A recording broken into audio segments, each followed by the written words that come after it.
Hello everyone, welcome back to my YouTube channel. আজিৰ এই ভিডিঅ'টোত আসাম টেট 2021 ৰ আপাৰ প্ৰাইমেৰী সোশ্যাল সায়েন্সৰ কাৰণে যিসকলে প্ৰিপাৰেচন কৰি আছে তেওঁলোকৰ কাৰণে পলিটিক্যাল সায়েন্স ৰাজনীতি বিজ্ঞান এই বিষয়টোৰ পৰা একটা মোস্ট ইম্পৰ্টেন্ট এমসিকিউ আজিৰ এই ভিডিঅ'টোত আলোচনা কৰিম লগতে বন্ধুগণ ইয়াৰ আগতে মই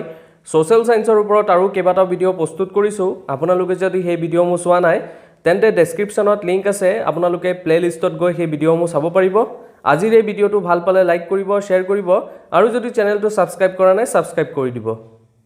প্ৰথম প্ৰশ্ন কোৱেশ্চন নম্বৰ 1 টো হৈছে to whom does the president of India addresses his resignation ভাৰতৰ ৰাষ্ট্ৰপতিয়ে কাৰ ওচৰত তেওঁৰ পদত্যাগ পত্ৰ দাখিল কৰে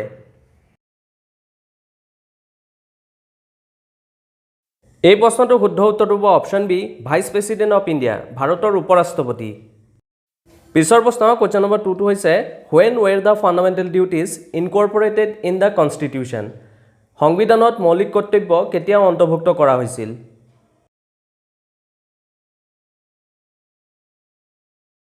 এই প্ৰশ্নটো শুদ্ধ উত্তৰটো হ'ব অপচন এ 1976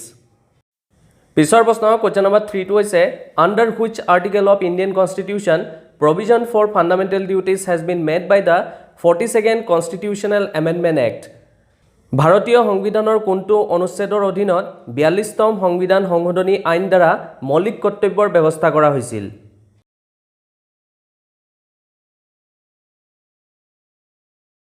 এই প্ৰশ্নটো শুদ্ধ উত্তৰ হ'ব অপচন বি আৰ্টিকেল 51A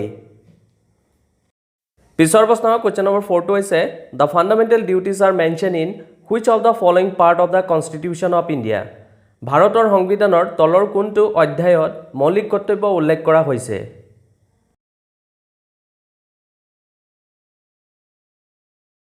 এই প্ৰশ্নটো শুদ্ধ উত্তৰ হ'ব অপচন সি পাৰ্ট 4A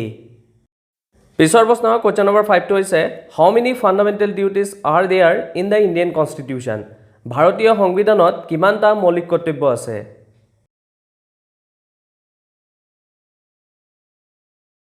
এই প্ৰশ্নটো শুদ্ধ উত্তৰ হ'ব অপচন বি 11 পিছৰ প্ৰশ্ন কোৱেশ্চন নম্বৰ 6 টো হৈছে in India the president is elected by ভাৰতবৰ্ষত ৰাষ্ট্ৰপতি তলৰ কোনটো পদ্ধতিৰে নিৰ্বাচিত হয়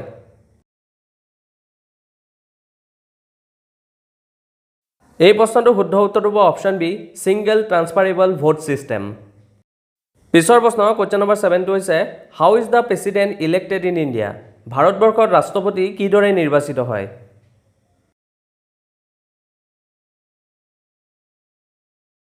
এই প্ৰশ্নটো শুদ্ধ উত্তৰ হ'ব অপচন ডি পৰোক্ষ নিৰ্বাচন পদ্ধতিৰে পিছৰ প্ৰশ্ন কোৱেশ্চন নম্বৰ 8 টো হৈছে which of the following is not an essential qualification for the candidature of president তলৰ কোনটো ৰাষ্ট্ৰপতিৰ প্ৰাৰ্থিত্বৰ বাবে অপৰিহাৰ্য যোগ্যতা নহয়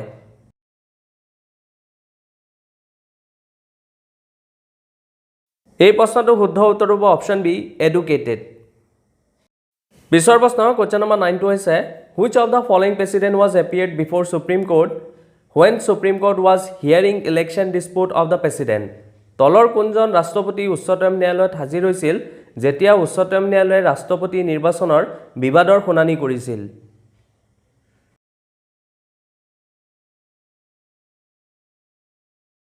এই প্ৰশ্নটো শুদ্ধ উত্তৰ হ'ব অপচন বি ভিবি গিৰি পিছৰ প্ৰশ্ন কোৱেশ্চন নম্বৰ 10 টো হৈছে who recognizes the political parties in India ভাৰতবৰ্ষত ৰাজনৈতিক দলসমূহক কোনে স্বীকৃতি দিয়ে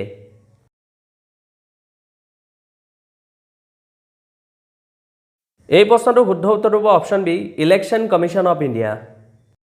পিছৰ প্ৰশ্ন কোৱেশ্চন নম্বৰ 11 টো হৈছে the president of India can be removed from his post by ভাৰতৰ ৰাষ্ট্ৰপতিক তেওঁৰ পদৰ পৰা কোনে অপসাৰণ কৰিব পাৰে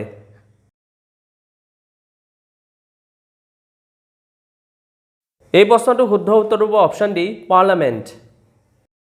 পিছৰ প্ৰশ্ন কোৱেশ্চন নম্বৰ 12 টো হৈছে under which of the following articles the procedure for removal of the president of India through the process of impeachment has been laid down তলৰ কোনটো অনুচ্ছেদৰ অধীনত মহা অভিযোগ প্ৰক্ৰিয়াৰ মাধ্যমত ভাৰতৰ ৰাষ্ট্ৰপতিৰ অপসাৰণ পদ্ধতি বৰ্ণনা কৰা হৈছে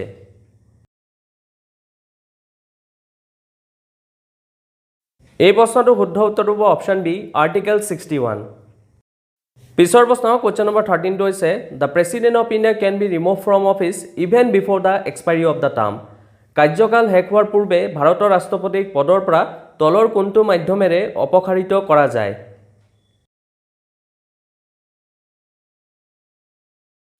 এই প্ৰশ্নটো শুদ্ধ উত্তৰ হ'ব অপশ্যন সি মহা অভিযোগৰ মাধ্যমে পিছৰ প্ৰশ্ন কোৱেশ্চন নম্বৰ 14 টো হৈছে which one of the following has the power to initiate the motion of impeachment of the president of India তলৰ কাৰ ওচৰত ভাৰতৰ ৰাষ্ট্ৰপতিৰ মহা অভিযোগ প্ৰক্ৰিয়া আৰম্ভ কৰাৰ ক্ষমতা ৰৈছে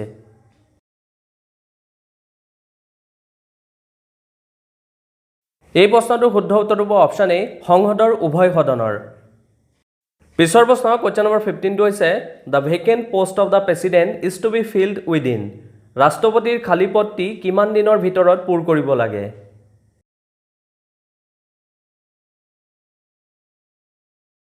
এই প্ৰশ্নটো শুদ্ধ উত্তৰ হ'ব অপশ্যন বি 6 মাহ পিছৰ প্ৰশ্ন কোৱেশ্চন নম্বৰ 16 টো হৈছে for how long can the vice president act as a president when the president cannot perform his duties for reason of death resignation removal or otherwise মৃত্যু পদত্যাগ অপসাৰণ বা অন্য কোনো কাৰণত ৰাষ্ট্ৰপতি তেওঁৰ দায়িত্ব পালন কৰিব নোৱাৰিলে উপৰাষ্ট্ৰপতি কিমান দিন ৰাষ্ট্ৰপতি হিচাপে দায়িত্ব পালন কৰিব পাৰে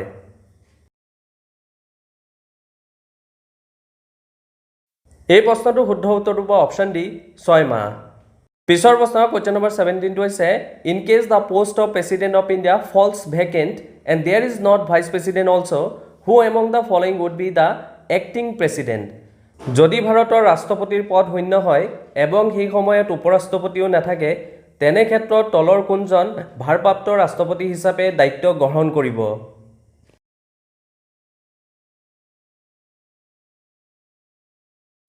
এই প্ৰশ্নটো শুদ্ধ উত্তৰ হ'ব option D chief justice of the supreme court পিছৰ প্ৰশ্ন কোৱেশ্চন নম্বৰ 18 টো হৈছে which one of the following articles of the constitution vest the executive power of the union in the president সংবিধানৰ কোনটো অনুচ্ছেদৰ অধীনত ৰাষ্ট্ৰৰ কাৰ্যনিৰ্বাহী ক্ষমতা ৰাষ্ট্ৰপতিৰ হাতত ৰৈছে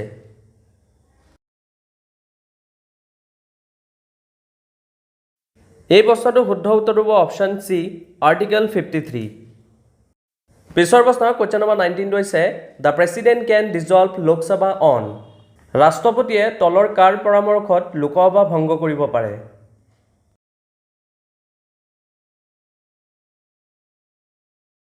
এই প্ৰশ্নটো শুদ্ধ উত্তৰ হ'ব অপশ্যন সি কেন্দ্ৰীয় মন্ত্ৰীসভাৰ পৰামৰ্শত পিছৰ প্ৰশ্ন কোৱেশ্চন নম্বৰ 20 টো হৈছে president of India exercise his powers ভাৰতৰ ৰাষ্ট্ৰপতিয়ে কিদৰে তেওঁৰ ক্ষমতা প্ৰয়োগ কৰে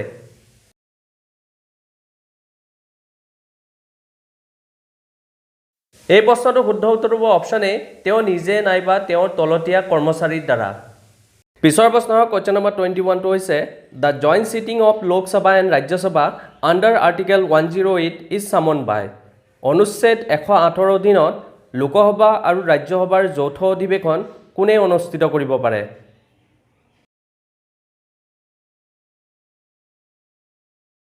এই প্ৰশ্নটো শুদ্ধ উত্তৰ হ'ব অপশ্যন ডি ৰাষ্ট্ৰপতি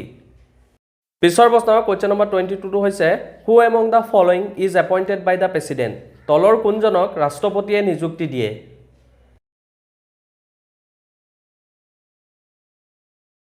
এই প্ৰশ্নটো শুদ্ধ উত্তৰ হ'ব option D all of the above ওপৰৰ সকলো পিছৰ প্ৰশ্ন কোৱেশ্চন নম্বৰ 23 টো হৈছে which one of the following is not appointed by the president of India তলৰ কোনজন ভাৰতৰ ৰাষ্ট্ৰপতিৰ দ্বাৰা নিযুক্ত নহয়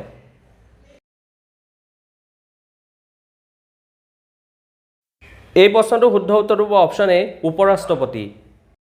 পিছৰ প্ৰশ্ন কোৱেশ্চন নম্বৰ 24 টো হৈছে the president of India can nominate 2 members in the Lok Sabha to give representation to ভাৰতৰ ৰাষ্ট্ৰপতিয়ে লোকসভাত কোনটো সমুদায়ৰ পৰা দুজন সদস্যক মনোনীত কৰিব পাৰে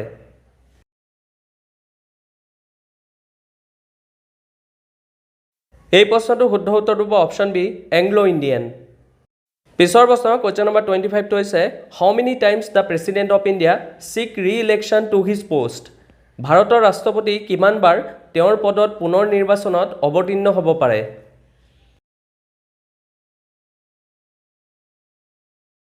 এই প্ৰশ্নটো শুদ্ধ উত্তৰ হ'ব অপশ্যন ডি যিকোনো সংখ্যক পিছৰ প্ৰশ্ন কোৱেশ্চন নম্বৰ 26 টো হৈছে which president of India was called the missile man ভাৰতৰ কোনজন ৰাষ্ট্ৰপতিক মিছাইল মেন বোলা হয়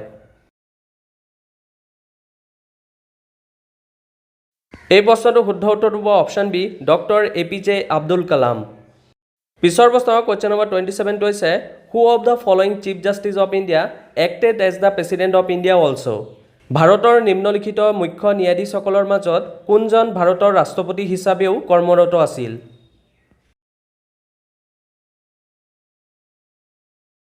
এই প্ৰশ্নটোৰ শুদ্ধ উত্তৰ হ'ব অপশ্যন বি জাষ্টিছ M হিদায়তুল্লাহ।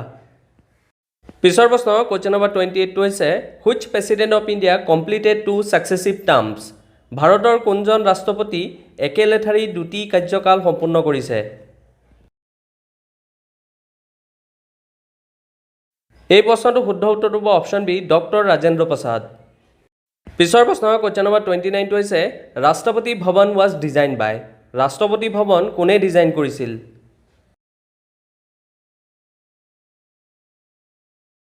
এই প্ৰশ্নটোৰ শুদ্ধ উত্তৰটো হ'ব অপশ্যন চি এডউইন লুটিন্স। পিছৰ প্ৰশ্ন কুৱেশ্যন নম্বৰ 32 হৈছে how is vice president of India elected. ভাৰতৰ উপ ৰাষ্ট্ৰপতি কিদৰে নিৰ্বাচিত হয়? এই প্ৰশ্নটোৰ শুদ্ধ উত্তৰটো হ'ব অপশ্যন ডি লোকসভা এবং ৰাজ্যসভাৰ সাংসদৰ দ্বাৰা নিৰ্বাচন। পিছৰ প্ৰশ্ন কুৱেশ্যন নম্বৰ 31 হৈছে who presides over the joint session of both the houses of the parliament. সংসদৰ উভয় সদনৰ যৌথ অধিৱেশনত কোনে সভাপতিত্ব কৰে?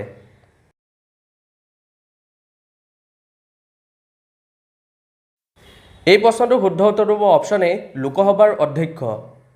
পিছৰ প্ৰশ্ন কুৱেশ্যন নম্বৰ 32 হৈছে the proposal relating to dismissal of the vice president can be presented in. উপ ৰাষ্ট্ৰপতিৰ অপসাৰণ সংক্ৰান্তীয় প্ৰস্তাৱ ক'ত উপস্থাপন কৰিব লাগে?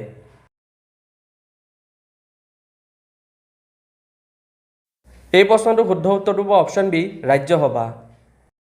পিছৰ প্ৰশ্ন কুৱেশ্যন নম্বৰ 33 হৈছে who is the chairman of Rajya Sabha. ৰাজ্যসভাৰ সভাপতি কোন?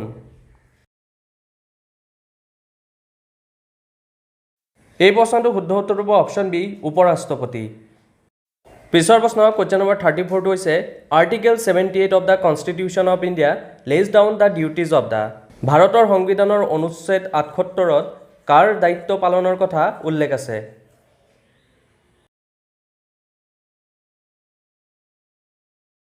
এই প্ৰশ্নটোৰ শুদ্ধ উত্তৰটো হ'ব অপশ্যন ডি প্ৰধানমন্ত্ৰী।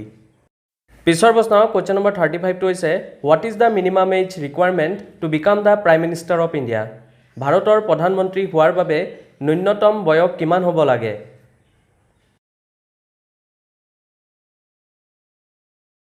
এই প্ৰশ্নটোৰ শুদ্ধ উত্তৰটো হ'ব অপশ্যন বি 25 ইয়াৰ্ছ।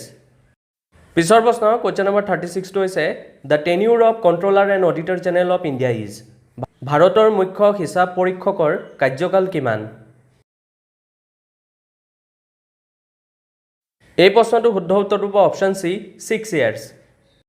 পিছৰ প্ৰশ্ন কুৱেশ্যন নম্বৰ 37 হৈছে what is the minimum age laid down for a person to seek election to the Lok Sabha. লোকসভাৰ নিৰ্বাচনত প্ৰতিদ্বন্দ্বিতা কৰাৰ বাবে এজন ব্যক্তিৰ ন্যূনতম বয়স কিমান হ'ব লাগে? এই প্ৰশ্নটোৰ শুদ্ধ উত্তৰটো হ'ব অপশ্যন চি 25 ইয়াৰ্ছ। পিছৰ প্ৰশ্ন কুৱেশ্যন নম্বৰ 38 হৈছে the number of official languages recognize by the constitution in the 8th schedule is. সংবিধানৰ 8ম অনুসূচীত স্বীকৃতপ্ৰাপ্ত চৰকাৰী ভাষাৰ সংখ্যা কেইটা?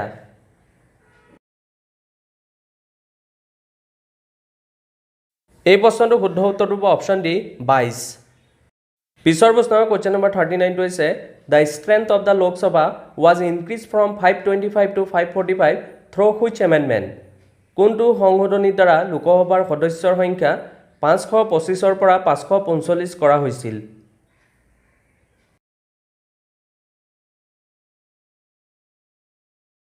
এই প্ৰশ্নটোৰ শুদ্ধ উত্তৰটো হ'ব অপশ্যন এ 31st এমেণ্ডমেণ্ট। পিছৰ প্ৰশ্ন কুৱেশ্যন নম্বৰ 42 হৈছে হু কণ্ডাক্টছ দ্য ষ্টেট এছেম্বলি ইলেকশ্যন। ৰাজ্যৰ বিধানসভা নিৰ্বাচন কোনে পৰিচালনা কৰে? এই প্ৰশ্নটোৰ শুদ্ধ উত্তৰটো হ'ব option C election commission of India. পিছৰ প্ৰশ্ন কুৱেশ্যন নম্বৰ 41 হৈছে who among the following is not appointed by the state governor. তলৰ কোনজন ৰাজ্যৰ ৰাজ্যপাল দ্বাৰা নিযুক্ত নহয়?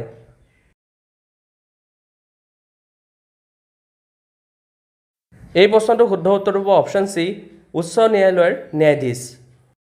পিছৰ প্ৰশ্ন কোৱেশ্চন নম্বৰ 42 টো হৈছে session of Lok Sabha is call for at least কমপক্ষে এটা বছৰত লোকসভাৰ অধিৱেশন কিমান বাৰ অনুষ্ঠিত কৰিব লাগে এই প্ৰশ্নটো শুদ্ধ উত্তৰ হ'ব option B 2 times in a year পিছৰ প্ৰশ্ন কোৱেশ্চন নম্বৰ 43 টো হৈছে after Uttar Pradesh the highest number of Lok Sabha seat have been allotted to Uttar প্ৰদেশৰ পিছত সৰ্বোচ্চ সংখ্যক লোকসভা আসন কোনখন ৰাজ্যক দিয়া হৈছে এই প্ৰশ্নটো শুদ্ধ উত্তৰ হ'ব অপচন সি মহাৰাষ্ট্ৰ পিছৰ প্ৰশ্ন কোৱেশ্চন নম্বৰ 44 টো হৈছে the provision relating to fundamental duties in the constitution of India were added on the recommendation of ভাৰতৰ সংবিধানত মৌলিক কৰ্তব্য সম্পৰ্কিত বিষয়বিলাক কোনটো সমিতিৰ পৰামৰ্শত যোগ কৰা হৈছিল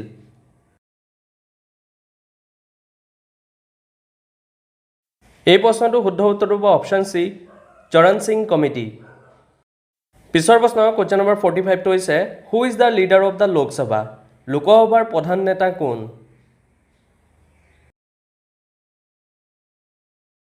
এই প্ৰশ্নটো শুদ্ধ উত্তৰ হ'ব অপচন বি প্ৰাইম মিনিষ্টাৰ পিছৰ প্ৰশ্ন কোৱেশ্চন নম্বৰ 46 টো হৈছে speaker of the Lok Sabha is chosen by লোকসভাৰ অধ্যক্ষক কোনে নিৰ্বাচিত কৰে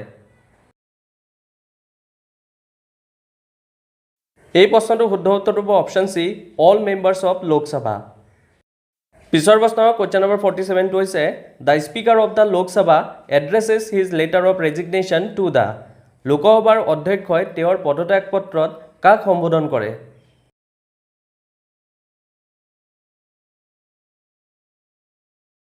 এই প্ৰশ্নটো শুদ্ধ উত্তৰ হ'ব option C deputy speaker of Lok Sabha পিছৰ প্ৰশ্ন কোৱেশ্চন নম্বৰ 48 টো হৈছে how can the speaker of the Lok Sabha be remove লোকসভাৰ অধ্যক্ষক কিদৰে অপসাৰণ কৰা যায়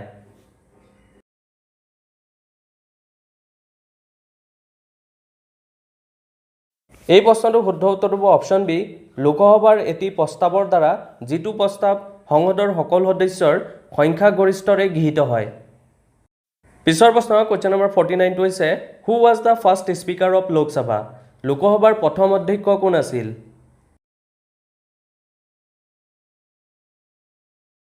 এই প্ৰশ্নটো শুদ্ধ উত্তৰ হ'ব অপচন এ মাভালংকৰ পিছৰ প্ৰশ্ন কোৱেশ্চন নম্বৰ 52 হৈছে the first female speaker of Lok Sabha is লোকসভাৰ প্ৰথম মহিলা অধ্যক্ষা কোন আছিল এই প্ৰশ্নটো শুদ্ধ উত্তৰ হ'ব option D Meera Kumar so বন্ধুগণ এই ভিডিঅ'টোত আমি পলিটিকেল সায়েন্স ৰাজনীতি বিজ্ঞান এই বিষয়টোৰ ওপৰত 50টা এমসিকিউ ডিসকাস কৰিলো ইয়াৰ পৰৱৰ্তী ভিডিঅ'ত কোৱেশ্চন নম্বৰ 51 ৰ পৰা 100 লৈকে এমসিকিউ আলোচনা কৰিম যদি এই ভিডিঅ'টো ভাল পাইছে তেন্তে ভিডিঅ'টো লাইক কৰিব শেয়াৰ কৰিব আৰু যদি চেনেলটো সাবস্ক্ৰাইব কৰা নাই সাবস্ক্ৰাইব কৰি দিব ঠিক আছে ধন্যবাদ থ্যাংক ইউ